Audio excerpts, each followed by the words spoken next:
সমস্ত প্রশংসা আল্লাহ তাআলার জন্য,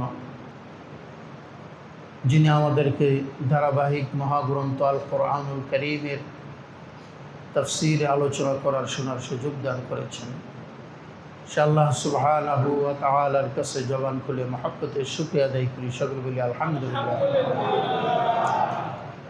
আজকের তাফসীর হচ্ছে সূরা মায়েদার 112 নম্বর আয়াত থেকে। 112 নম্বর আয়াত থেকে কয়েকটি আয়াতে কারিমায় আল্লাহ তাআলা হযরত ঈসা আলাইহিস সালামের জামানায়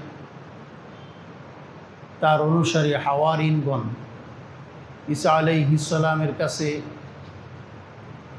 আসমানি খাবার আবদার করেছিলেন, সেই সম্পর্কে আলোচনা করা হচ্ছে। 40 দিন যাবৎ আল্লাহ তাআলা আকাশী খাবার তাদেরকে খাওয়িয়েছেন, এটাকে বলা হয় মায়েদা। হযরতে মুসা আলাইহিস সালামের জামানায় আল্লাহ তাআলা এইভাবে খাওয়িয়েছিলেন মুসা আলাইহিস সালামের সম্প্রদায়কে তিহ প্রান্তে। ওটা ছিল মান্না এবং সালওয়া।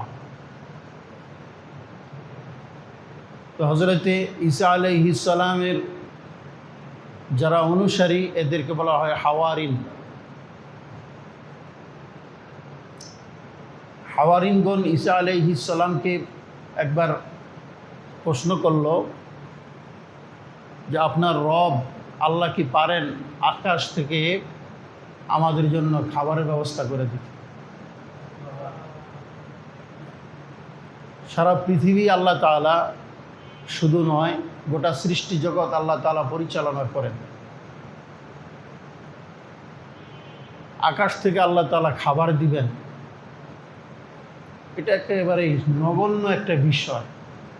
পৃথিবী যিনি পরিচালনা করেন, আকাশ থেকে খাবার দিতে পারবেন না, এটা তো একটা কঠিন বিষয় না, সাধারণ একটা বিষয়। মূলত তারা হযরতে ঈসা আলাইহিস সালামের মুআজ্জাত, তার অলৌকিক শক্তি তার কাছ থেকে তারা দেখতে চেয়েছিল। ঈসা আলাইহিস সালাম তখন বললেন, ক্বালাত্তাকুল্লাহা ইন কুনতুম মুমিনিন, আল্লাহকে ভয় করো যদি তোমরা মুমিন হও। এক পর্যায়ে ঈসা আলাইহিস সালাম তাদের আবদারের পরিপ্রেক্ষিতে আল্লাহ তাআলার কাছে আকাশী খাবার চেয়েছিলেন। তাদেরকে আকাশী খাবার দেওয়া হয়েছিল।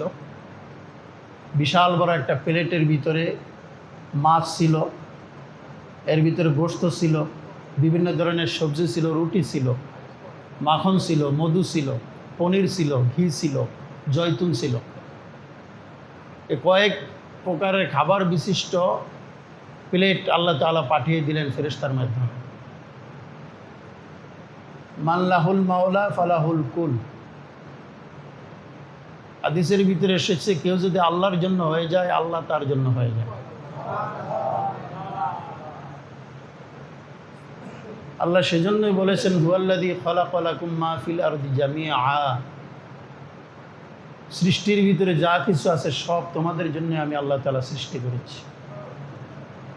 সমস্ত সৃষ্টি জগৎ তোমাদের খেদমত করবে, তোমরা আমার ইবাদত করবে। সমস্ত সৃষ্টি জগৎ তো আমাদের খেদমতই করতেছে। নতুবা বিশাল বড় একটা হাতি, এটাকে বশ করা কোনো মানুষের পক্ষে কি সম্ভব ছিল? আল্লাহ তাআলা তাকে বলে দিয়েছেন, মানুষ যদি পোষ মানাইতে চায় মানবি। এটা ষাঁড় গরু, এটা মানুষ নিয়ন্ত্রণ করে। ষাঁড় গরু যদি ইচ্ছা করে, ওই মানুষ তাকে নিয়ন্ত্রণ করতে দিবে না, অবশ্যই মানুষ তার সাথে পারবে না। জঙ্গলের ভিতরে, গর্তের ভিতরে যে সমস্ত হিংস্র প্রাণীরা থাকে, এরা যদি চায় যে মানুষকে বসবাস করতে দিব না, লোকালয়ে চলে আসব, হিংস্র প্রাণীগুলা যদি গর্তের ভিতর থেকে, জঙ্গল থেকে বের হয়ে আসে, পৃথিবী মানুষ থাকতে পারবে না। সাধারণত কিছু দরকার নেই, ছোট্ট একটা পিঁপড়া গর্তের ভিতরে থাকে নির্দিষ্ট জায়গায় থেকে। আল্লাহ যদি বলে দেন, বা পিঁপড়া যদি মনে করে যে আমাদের জায়গা আমরা থাকবো না, আমরা মানুষদেরকে ডিস্টার্ব দিব, আর কিছু লাগবে না, পিঁপড়ার কাছে মানুষ অসহায় হয়ে যাবে। কিন্তু কেউ আমাদের ডিস্টার্ব করে না, সকলেই আমাদের খেদমত করে, কারণ আল্লাহ নির্দেশ করে দিয়েছেন তোমরা আমার সৃষ্টি সেরা জীব বনি আদমকে সেবা দিবা, বনি আদম আমার আবাদত করবে। নবীদের কাছে মওজিজাত কামনা করা উম্মতের জন্য বিশাল বড় একটা কপাল পড়ার বিষয়। আল্লাহর উপর ঈমান এনেছি, পরকালের উপর ঈমান এনেছি, নবী রাসূলরা সত্য, এদের উপর ঈমান এনেছি, এটাই হচ্ছে ঈমানের মূল কথা। যা কিছু আমরা আমল করব সব কিছু বাকি। যদি গুনার কাজ করি সেটাও বাকিতে আল্লাহ পরিশোধে দেখিয়ে দিবেন, যদি নেকের কাজ করি সেটাও আল্লাহ তাআলা বাকিতে পরবর্তীতে পরিশোধ করবেন। দুনিয়াতে কোনো কিছু নগদ আল্লাহ দিবেন না। আল্লাহ কি কেউ ডাকুক আর না ডাকুক, কাউকে আল্লাহ তাআলা রিজিক বন্ধ করবেন না, আল্লাহর দেওয়া ফ্যাসিলিটি বন্ধ করবেন না। যাকে যতটুকুন দেওয়ার ততটুকুনি আল্লাহ দিবেন। এখানে কাজ হচ্ছে না দেখায় বিশ্বাস করা, বাকি কাজ করা, বাকির জন্য কাজ করা, জান্নাতের কাজ করব, আল্লাহকে আমরা ইবাদত দেব বাকি। একসময় আল্লাহ তাআলা এটা নগদে আসলে এতভাবে পুষিয়ে দিবেন, তখন মানুষ বুঝতে পারবে যে আসলে পরকাল জগৎ কত বাস্তব। হাওয়ারিনগণ ঈসা আলাইহিস সালামের কাছে বলল, আল্লাহ তাআলার কাছে বলেন আল্লাহ তাআলা যেন আমাদেরকে আকাশী খাবার খাওয়াইয়া দেন। আল্লাহ তখন বললেন, ঈসা তুমি আমার কাছে যে আকাশে খাবার চেয়েছো, আমার কাছে একদম সামান্য একেবারেই সহজলভ্য বিষয়। অবশ্যই তোমার আবদার তাদের পরিপ্রেক্ষিতে আমি পূরণ করব, কিন্তু আমি কিছু নির্দেশনা দিব।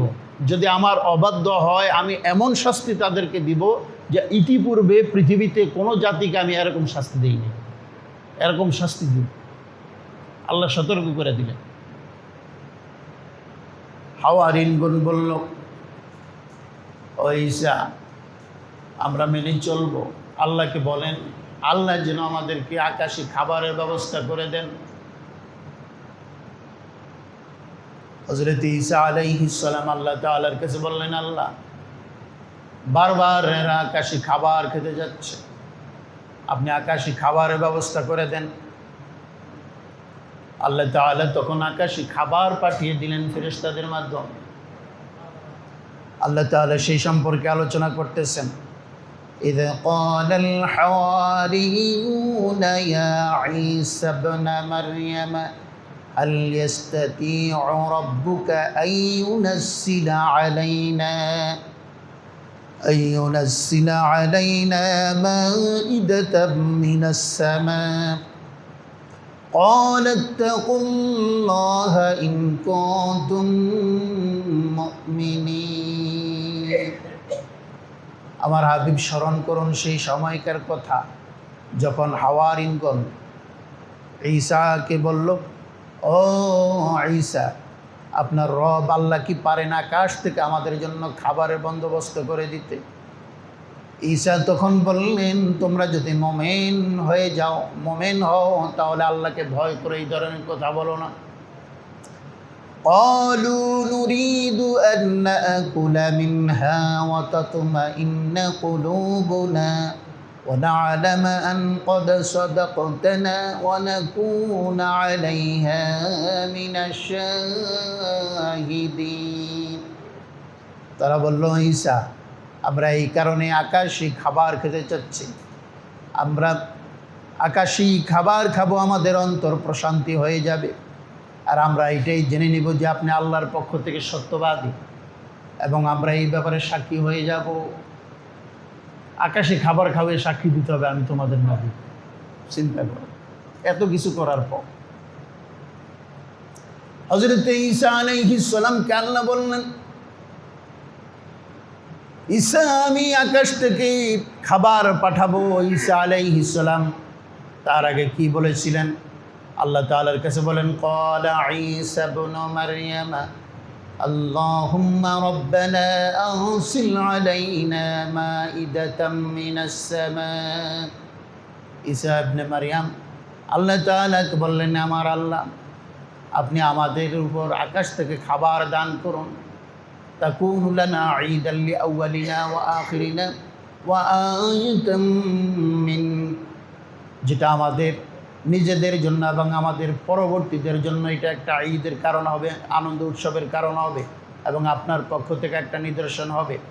ওয়ারযুকনা ওয়া আনতা খায়রুর রাযিকিন, আপনি আমাদেরকে রিজিক দান করুন, আপনি হলেন উত্তম রিজিক দাতা। ঈসা আলাইহিস সালাম তাদের কথা শুনে উযু করলেন। উযু করে ঈসা আলাইহিস সালাম পশমি পোশাক পরিধান করলেন, 2 রাকাত নামাজ পড়লেন। এরপর আল্লাহ তাআলার কাছে এই দোয়াগুলি করতেছিলেন। আল্লাহ তারা আকাশী খাবার খেতে যাচ্ছে, আকাশী খাবার তাদেরকে দান করুন। এটা আমাদের জন্য, আমাদের পূর্ববর্তীদের জন্য একটা আনন্দের গণমুহূর্ত হয়ে যাবে এবং এটা আপনার পক্ষ থেকে নিদর্শন। আল্লাহ তখন হযরত ঈসা আলাইহিস সালামের দোয়া কবুল করলেন। আল্লাহ বললেন, ক্বালাল্লাহু ইন্নী মুনাসসিলুহা আলাইকুম, ঈসা অবশ্যই আমি আকাশ থেকে খাবার নাজিল করব তাদের জন্য, তোমাদের জন্য যারা কামনা করতেছে আকাশী খাবার। ফামান ইয়াকফুর বা'দু মিনকুম ফাইন্নী উআযিবুহু আযাবান লা উআযিবুহু আহাদাম মিনাল আলামিন। আল্লাহ বলেন, এরপর কেউ যদি আমাকে অস্বীকার করে, আমার কোনো বিষয়কে যদি তারা লঙ্ঘন করে, অবশ্যই আমি তাদেরকে এমন ধরনের শাস্তি দিব যা ইতিপূর্বে বিশ্বের ভিতরে কোনো জাতিকে আমি এই ধরনের শাস্তি দেই নাই। ঈসা আলাইহিস সালাম বললেন, এই হাওয়ারিনগণ, আল্লাহ এরকম একটা শর্ত দিয়েছে। শর্তটা হচ্ছে কুফরি করা যাবে না, আল্লাহর অবাধ্য হওয়া যাবে না। এই শর্তের ভিত্তিতে তোমরা যদি রাজি থাকো তাহলে আল্লাহ তাআলা আকাশী খাবার তোমাদেরকে দিবেন। বলে, হ্যাঁ আমরা শর্ত মানলাম। আল্লাহ বললেন, এই ঈসা আমি এবার খাবার পাঠাইতেছি। মুহূর্তের ভিতরে দেখতেছে বড় একটি প্লেট আকাশ থেকে এইভাবে ভেসে ভেসে নামতেছে, লাল রঙের কাপড় দিয়ে ঢাকনা দেওয়া একটা প্লেট, গোল প্লেট। সকলের সামনে এসে হাজির হলো প্লেটটি। ঈসা আলাইহিস সালাম তখন বললেন, হাওয়ারিনদের যে সর্দার ছিল তার নাম ছিল শামউন। শামউনকে ডেকে বললেন, ও শামউন, এই যে খাবার আসছে তোমাদের, খাবার খাও। তোমাদের ভিতরে যে ভালো নেককার, সে যেন খাবারের ঢাকনা সরিয়ে খাবার খাওয়ানোর কাজ শুরু করে। শামউন বলে, আল্লাহর নবী, আপনি হলেন আল্লাহর নবী, আপনি হলেন আমাদের ভিতরে সব থেকে ভালো ফরেজগার এবং ভালো তাকওয়াবান, সুতরাং আপনি এই ঢাকনা সরান, আপনার জন্য এটা বেশি উপযোগী। ঈসা আলাইহিস সালাম আবার পুনরায় উযু করলেন, আবার নামাজ পড়লেন, আবার আল্লাহ তাআলার কাছে দোয়া করলেন। নামাজের সাথে এটার কী সম্পর্ক? বিশ্বনবী হাদিসের ভিতরে বলেছেন, কেউ যদি দুনিয়ায় কোনো জটিল কাজের ভিতরে পড়ে যায়, জটিল কোনো মুসিবতের ভিতরে পড়ে যায়, সে যেন 2 রাকাত নামাজ পড়ে, কাজা হাজতের নামাজ পড়ে। নামাজ পড়ে আল্লাহ তাআলার কাছে যেন দোয়া করে। অবশ্যই নামাজের মাধ্যমে আল্লাহ তাআলা জটিল বিষয়কে তার জন্য সমাধান করে দিবেন। আমরা কোনো মুসিবতে বললে তখন হাই হুতাশ করি, কান্নাকাটি করি, চিন্তিত হই, অস্থির হয়ে যাই। কিন্তু আমাদের ভাগ্য এত খারাপ যে উজু করে 2 রাকাত নফল নামাজ পড়ি কাজা হাজতের, এটা আমরা পারি না, আমাদের মাথায় খেলায় না। তখন একটা লোক যে কোনো চিন্তাগ্রস্ত হয়ে গিয়েছে, চিন্তাগ্রস্ত হওয়ার কারণে চিন্তাগ্রস্ত অবস্থা দূর করার জন্য 2 রাকাত নামাজের কথা বলা হয়েছে।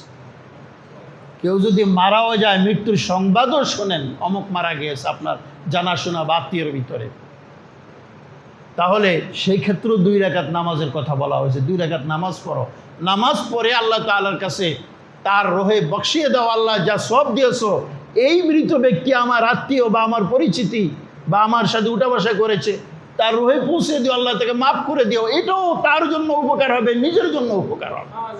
যেই কোনো মুসিবতের জন্য নামাজ এর থেকে বড় সমাধান আর পৃথিবীতে কিছুই নেই। যখনই হাদিসের ভিতরে এসেছে বিশ্বনবী কোনো বিপদে পড়তেন, যখন কোনো মুসিবতের ভিতর পড়ে যাইতেন, সাথে সাথে নামাজে দাঁড়িয়ে যেতেন। মসজিদের ভিতরে বিশ্বনবী ঢুকলেন, ঢুকে দেখতেছেন আবু হুরায়রা মসজিদে ফ্লোরের সহিত তার খালি পেট লাগিয়ে উপর হয়ে শুয়ে আছে। বিশ্বনবী বললেন, আবু হুরায়রা কি হয়েছে? হযরত আবু হুরায়রা বলেন, ইয়া রাসূলুল্লাহ, ইয়া হাবিবাল্লাহ, আমার প্রচণ্ড পেট ব্যথা, পেটের ব্যথা, আমি অস্থির হয়ে গেছি। দিশামিশা না পেয়ে মসজিদের ফ্লোরের ঠান্ডায় নিজের পেটকে লাগিয়ে দিলাম একটু শান্তি অনুভব হওয়ার জন্য। বিশ্বনবী বললেন, আবু হুরায়রা, আল্লাহ তাআলা নামাজ দিয়েছেন মুমিনদের জন্য শ্রেষ্ঠ ইবাদত, এর ভিতরে আল্লাহ তাআলা সমস্ত সমাধান দিয়েছেন। আবু হুরায়রা, তুমি 2 রাকাত নামাজ পড়ো না কেন? নামাজ পড়ো। হযরত আবু হুরায়রা বলেন, বিশ্ব নবীর কথা শুনে সাথে সাথে আমি লাফ মেরে উঠে উজু করে 2 রাকাত নামাজ পড়লাম। সালাম ফিরাইতে দেরি, আমার পেট ব্যথা দূর হইতে মোটেও দেরি হয় নাই, সাথে সাথে আমার পেট ব্যথা ভালো হয়ে গেছে। সুতরাং যখন কোনো মুসিবতে পড়বেন, কোনো বিপদে পড়বেন, এমনকি মৃত্যুর সংবাদও শুনবেন, সাথে সাথে 2 রাকাত নামাজ পড়বেন। কোনো সমাধানের জন্য, কোনো কাজের জন্য যাইতেছেন, আল্লাহ এই কাজটার ফসল তুমি ভালো দিও, সমাধানটাও যেন ভালো আসে, যাইবেন তার আগে 2 রাকাত নামাজ পড়ে যাইবেন, দেখবেন আল্লাহ কাজটাকে সহজ করে দিয়েছে। নবী রাসূলের বিপদের মুহূর্তে নামাজ পড়তেন, আল্লাহর সাহায্য কামনা করতেন। হযরত ঈসা আলাইহিস সালাম ঠিক অনুরূপভাবে আবার নতুন করে উজু করে 2 রাকাত নামাজ পড়লেন। নামাজ পড়ে আল্লাহ তাআলার কাছে কান্নাকাটি করা শুরু করলেন, আল্লাহ এই খাবার আমাদের জন্য তুমি কল্যাণকর করো, ও আল্লাহ অকল্যাণ করো না। আল্লাহ আমাদের জন্য কোনো গজবের কারণ করো না, আল্লাহ আমাদের জন্য কোনো বিপদের কারণ করো না। আল্লাহ তাআলার কাছে রোনাজারি করে হযরত ঈসা আলাইহিস সালাম মুনাজাত শেষ করে এবার উপরে ঢাকনা সরাইলেন। ঢাকনা সরানোর সাথে সাথে হযরত ঈসা আলাইহিস সালাম তাকিয়ে দেখলেন এর ভিতরে বড় একটি মাছ ভুনা এবং এর ভিতরে 5টি রুটি। মানুষ হাওয়ারিনদের সংখ্যা হলো হাজার হাজার, কিন্তু মাছ কয়টা? একটা। রুটি হইল 5টা, একটু একটু করে কয়েক প্রকারের সবজি, এরপর মাছের মাথায় একটু লবণ, আবার লেজের কাছে সিরকা, কিছু সিরকা রাখা, আবার 5টা রুটি আছে, প্রত্যেকটা রুটির উপরে একটু একটু করে এক এক আইটেম রাখা। একটার ভিতরে একটু মধু রাখা, আরেকটার ভিতরে ঘি রাখা, আরেকটার ভিতরে পনির রাখা, আরেকটার ভিতরে ভুনা গোশত টুকরা রাখা। এই কয়েক আইটেম বিশিষ্ট একটা খাবার একটা প্লেটের ভিতরে সামনে হাজির। যখনই ঢাকনা সরাইল, দেখতে পাইতেছে তারা ঘ্রাণে আশেপাশে সব ভরে গেছে। এটা তো দুনিয়ার খাবার না, এটা আল্লাহ প্রদত্ত খাবার। হাজার হাজার মানুষের ভিতরে মানুষের চাহিদা একটি মাছ এবং 5টি রুটি, সামান্য কিছু সবজি দিয়ে কিভাবে সম্ভব? কিন্তু সম্ভব ছিল এটাই, এতই বরকত ছিল, এত বড় মজা ছিল, মাছ রুটি পেট করে খাইতো, কিন্তু একটুও কমতো না। ঈসা আলাইহিস সালাম এবার বললেন, তোমরা খাও। হাওয়ারিনগণ বলে, ও আল্লাহর নবী ঈসা, আপনি আগে খান। আল্লাহ তাআলাকে বাধ্য করেছে খাবার দেওয়ার জন্য, যদি আবার বিপদ হয়। ভয়ে বলতেছে, না আমরা খাবো না। ঈসা আলাইহিস সালাম বললেন, খাওয়ার জন্য পাগল হয়েই তো আমাকে দিয়ে এই কাজ করাইছো, এখন আবার বলতেছো আপনি খান। বলেন, আপনি যতক্ষণ পর্যন্ত না খাবেন ততক্ষণ পর্যন্ত আমরা খাবো না, আগে আপনি খান, তারপর আমরা খাবো। ঈসা আলাইহিস সালাম বললেন, আমার এই খাবারের কোনো প্রয়োজন নাই, আমাকে আল্লাহ এমনিতেই যখন প্রয়োজন রিজিকের বন্দোবস্ত আল্লাহ করেন। আমি আল্লাহ তাআলার কাছে এরকম খাবার চাই না, এই খাবার আমার প্রয়োজন নেই, আমি এই খাবার খাবো না।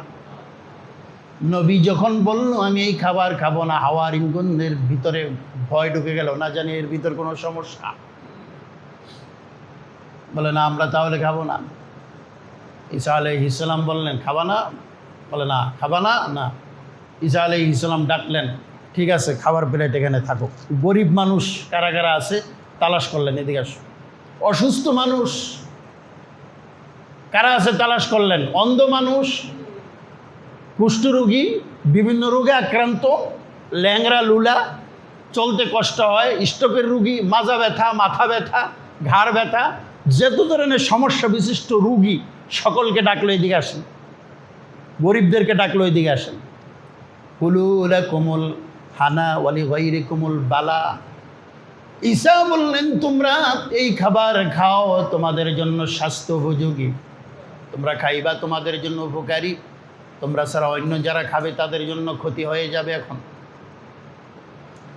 যখন গরিব লক্ষ্য করলো ঈসা আলাইহিস সালাম বলতেছে আমাদের জন্য উপযোগী, আমাদের জন্য উপকারী, অসুস্থ তারা লক্ষ্য করে দেখলো ঈসা বলতেছে আমাদের জন্য উপযোগী, আমাদের জন্য উপকারী, তার আমরা খাই।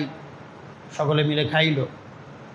1399 জন সেদিন প্রথম ঠেলায় এক প্লেটে সকলে খাইল। যত অসুস্থ রোগী খাইতেছে, খাওয়ার সাথে সাথে আল্লাহ তাআলা মুহূর্তের ভিতরে সুস্থ করে দিতেছে। কুষ্ঠরোগী, সাদা রোগ বিভিন্ন জায়গায় খাইতেছে, খাওয়ার পরে কিছুক্ষণ পরে তাকিয়ে দেখতেছে শরীরে দাগটা কিচ্ছু নাই, পুরা সুস্থ মানুষ। আবার যার মাথা ব্যথা একটু সমস্যা ছিল, খেয়ে দেখতেছে মাথা ব্যথা নাই, যে অবশ এক সাইড বা দু একটা হাত পা অবশ ছিল, খেয়ে দেখতেছে হাত পা ভালো হয়ে গেছে।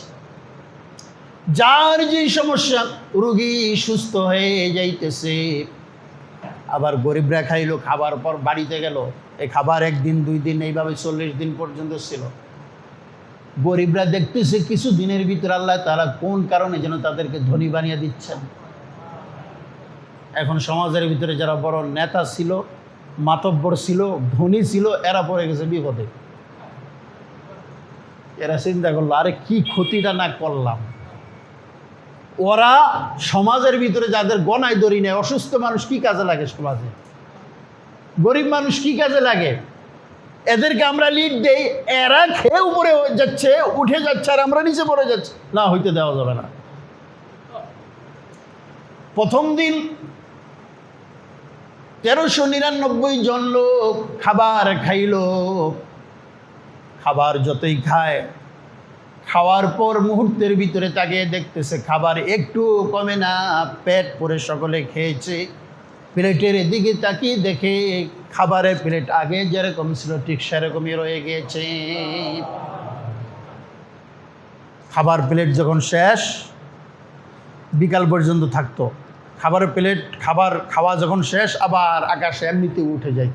ঈসা আলাইহিস সালামের একটা নির্দেশ ছিল, সঞ্চয় করা যাবে না, যে কিছু নিয়ে রাখবো, আজকে খাচ্ছি, রাত্রে হয়তো বা একটু খাওয়া লাগবে বাড়িতে, একটু রেখে দিই, রাত্রে খাবো না, এটা করা যাবে না।